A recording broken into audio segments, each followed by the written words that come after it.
I check the access panel in the hallway closet every night before I go to bed.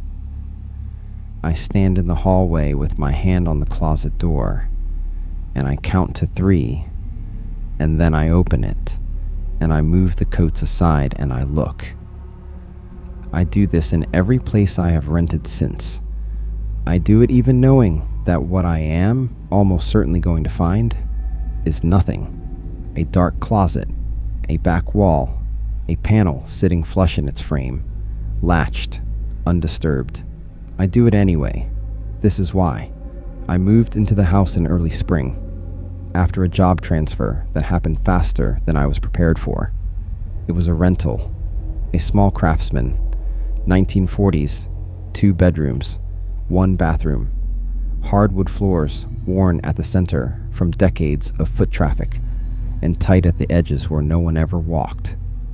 I rented it furnished because I was moving on short notice and didn't have much, and I signed the lease on a Tuesday and slept there for the first time on a Thursday, with everything I owned still in cardboard boxes stacked along the bedroom wall. I was alone. I'd been alone for a while by that point, and the house felt like a reasonable version of that. Quiet in the right way, right-sized for one person. The first thing I noticed was small enough that I almost didn't notice it at all. I kept a jar of peanut butter on the second shelf of the pantry cabinet, always the second shelf, because I'm particular about where things live in a kitchen, and knowing where things are is one of the ways I make a rented space feel like mine. One morning, about 3 weeks in, the jar was on the counter. Not in the cabinet, not the shelf below it. On the counter, without a reason. I thought I'd left it there. I might have left it there. I put it back and didn't say anything about it, even to myself. The smell started about a month after I moved in. Not strong, not alarming. The kind of smell you catch at the edge of attention. Intermittent enough that you're never sure whether you're remembering it or actually smelling it. It lived in the hallway between the bathroom and the back bedroom, not in either room, just in the space of hallway itself. Like laundry left in a washer too long. Like the inside of a sleeping bag that hasn't been aired out since the last time it was used. I checked under both bathroom sinks. I pulled the washer out from the wall. I looked for a slow leak, a mildew source, anything with a name. I found nothing. The smell would fade for 3 or 4 days, and then return. And each time it came back, it was a little more present than before. And each time I found nothing, and told myself I'd adjusted to whatever it was. I kept a box of crackers in the pantry. I lived alone. I'm not someone who eats absent-mindedly, who reaches for something without registering it. When I opened the box one evening and found a complete sleeve missing, not most of a sleeve, not crumbs, a whole sealed sleeve that had been there 2 days before, I stood in the kitchen and went carefully through the last 48 hours trying to account for it. I could not. I bought a new box. I noted it without naming it. I told myself there was an explanation I wasn't thinking of. The sound came 6 weeks in at 2 in the morning. A single shift below the floor of the hallway. Not a crack, not a settling pop, but the slow redistribution of weight the way you'd hear it through the floor of an old building if someone in the space below you rolled over in their sleep. It lasted 2 seconds. Then the house was quiet, with the specific quality of quiet that follows movement, the kind that tells you something was moving but isn't anymore. I lay there for an hour. I told myself it was the foundation, the pipes, the ordinary language of a house built 80 years ago, and asked to hold its shape through another winter. I told myself all of those things because most of them were probably true. I went back to sleep. The access panel was in the back wall of the hallway closet. It was a plain, flush-fit panel, 3 feet by 2, the kind that exists for utility access, so a plumber can reach the main shutoff without tearing up a floor. I'd seen it during my walkthrough and immediately filed it as something that wasn't my problem. About 2 months in, I found myself standing in front of the open closet, staring at it without quite knowing why. And I understood, in the way you understand something you have been carefully not understanding, that the panel was sitting a centimeter too high in its frame. Not crooked, not damaged, just not flush. As if it had been moved and replaced by someone trying to match the original position and almost getting it right. I did not open it. I stood in that closet for what was probably 3 minutes, looking at a panel that was 1 centimeter out of position, and I made a decision about what I wanted to know and when I wanted to know it. I closed the closet door and went to the kitchen and made dinner and watched television until I was tired enough to sleep. I told myself I'd look in the morning. In the morning, I went to work instead. I came back to the panel 7 days later. I had thought about it every day in between. One evening I walked to the closet, moved the coats, and looked. The gap had become 2 centimeters, and along the top edge of the panel, where it met the frame, there was a thin fine line of disturbed dust. Not old settled dust, but dust that had been dragged and reset recently, within the last few days. I know what that looks like versus undisturbed dust that's been sitting for months, and this was recent. I opened the panel. I used my phone's flashlight.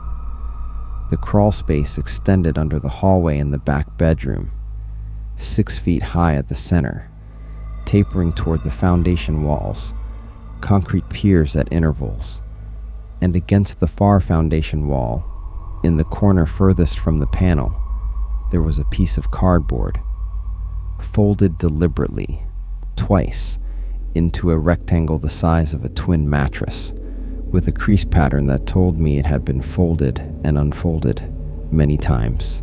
Beside it, a plastic water bottle filled, 3 food wrappers, a protein bar wrapper I recognized as a brand I kept in the pantry. I closed the panel. I went to the couch and I sat down. I did not pick up my phone for 45 minutes.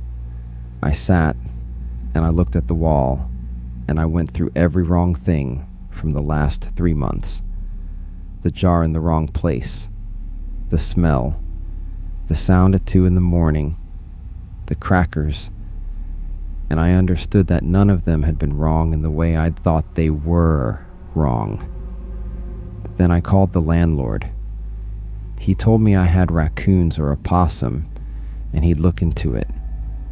I didn't tell him what I'd seen because I already knew what I'd seen wasn't any animal. I called a friend after I hung up. She said, "You need to call the police right now." I said I would. That night I didn't. I put a piece of clear tape across the panel seam before I went to bed. Pressed it flat against both sides. A tell. If anyone opened the panel from either direction, the tape would break. Then I went to the back bedroom and lay in the dark and thought about what was 6 feet below the hallway floor. The house made its ordinary sounds. I listened to each one and placed it. The furnace, the pipes, the wood flexing with temperature, and once, around 3 a.m., a sound I could not place, brief and low. That might have been nothing at all. I didn't sleep until the sky was already gray. I did that for 3 nights. On the 3rd morning, I got up and went to the closet first thing. The tape was split. not torn, cut cleanly along the seam from the inside. Whoever had opened the panel had done it carefully, knowing the tape was there. I called 911 that morning. 2 officers were there within the hour. They searched the crawl space with proper gear and lighting, and what they found was significantly more than what I had found 2 weeks before. The sleeping area had been expanded. A second sheet of cardboard beneath the first for insulation. A folded Mylar emergency blanket pinned against the foundation wall to reflect body heat. Additional food containers. A toothbrush. A folded clean shirt.